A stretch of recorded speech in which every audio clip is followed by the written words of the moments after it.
بسم الله الرحمن الرحیم. موږ تاسو ډیر شکرګزار یو، تاسو ټول ټیم شکرګزار.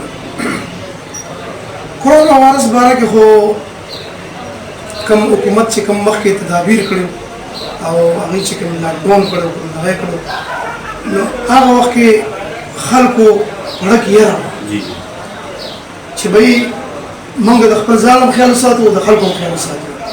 اوس په مزه مزه د خلکو ورونه یې اوسي خو زمونږ د عوام نه دا پکار دي چې هغوی خپل تدابیر وکړي. دا مرض شته دی، دا مرض شته دی. زموږ ښه دوستان او ښه ملګري زموږ په دې باندې لړل کړه او وفات شو.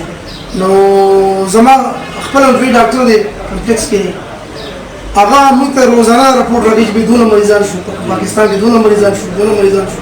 نو حکومت چې دې ته څه وایي، نو دې له پکار دی چې هغه خبره ومني.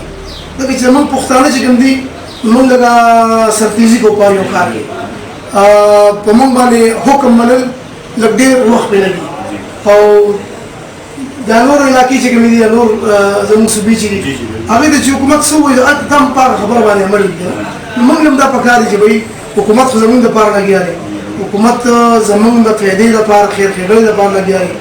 نه حکومت دا غواړي چې جوماتونه دې بند کړو، نه حکومت دا غواړي چې خلک دې بند کړو. خو مسله دا ده چې بهی مرض شته، تاسو خپل احتیاط کوئ، خپل کاروبارونه کوئ، خپل احتیاط کوئ. نو د دې باره کې خو دا خبره چې بهی احتیاط کول پکار دي. موږ خو آج ورځې سټرنیز مې ایښی دی دلته کې، په میز هم ورته ایښی دی، دلته په دفتر کې مې ایښی دی چې بهی کوم ډریوران راځي نو مخکې سره د لاس صفا کوي، لاس کې صفایي خپل ساتي. او یو لکه احتیاطاً د خپل ماسک استعمالوي. نو دا ورته موږ دلته کېښي چې بهی هر یو کس کې راځي او دا تدابیر دې کوي، احتیاط. بلکل څنګه چې تاسو ولیدل همدقسې ده. هر یو ډریور راځي، زمونږ زما زوی د منیجر دی، راډې دې ورته باقاعده هدایت کوي چې بهی لاس صفا کړي، لاس وینځي او دا استعمال کړي او ماسک استعمال کړي. او منشي زما دلته کې ناست دی، هغه هم ورته دا وایي. نو زمونږ دا ډېر احتیاط موږ په خپله باندې کړی. د کرونا مخکې خو ماشاءالله ښه ښکلي کاروبارونه، هر یو سړي به مزدوري کوله، غریب سړي به مزدوري کوله، زمونږ هم ښه ښکلي کار روان و، مزدوري وه. خو کله چې لاکډاون شروع شو، بلکل کارونه ودرېدل په ځای باندې. لکه 2 میاشتې خو ګاډي د ځای نه خوځېدلی دی که نه. او حکومت خو دا وایي چې بهی مونږ تیل ارزان کړو که نه. نو دا خو د حکومت ښه اقدام دی، خو تیل ارزان څه لپاره شو؟ کمپنۍ بندې دي، کمپنۍ ټولې بندې دي او کاروبارونه بند دي، په کاروبارونو اثر وغورځېده. نو مزدور خو مزدوري نشي کولی. نو که مزدوري دې کولو کړو، ګاډي دې کولو کړو، ټرانسپورټ یې کولو کړو، نو د حکومت به ورسره فایده وي، د تیلو هم فایده وي او دلته کې به عوام ته هم فایده ورسي.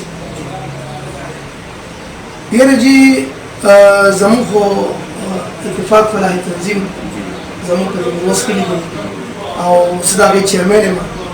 نو د لومبي سر نه موږ ډېر احتیاطي تبدیل او مطلب دا دی چې ماسکونه مو ورکړو او ډېرو خلکو نه مې کتل 2-3,000-4,000 ماسکونه مې تقسیم او باقاعده د هغې نه وروسته موږ بیا عوامو ته ریلیف ورکړو او امداد هم ورسره وکړو، اوړه مو ورکړو، چیني، غوړي، دا موږ د تنظیم له طرفه امداد وکړو. موږ 80 خاندانونه خو 80 موږ لیکلي دي باقاعده د هغې نه تقریبا 120 او داسې کوم مې لګیا وي که څوک چې اگر مریض یا ماشوم مریض یا بیمار یا د هغې که نه یا څوک هغې موږ باقاعده دغه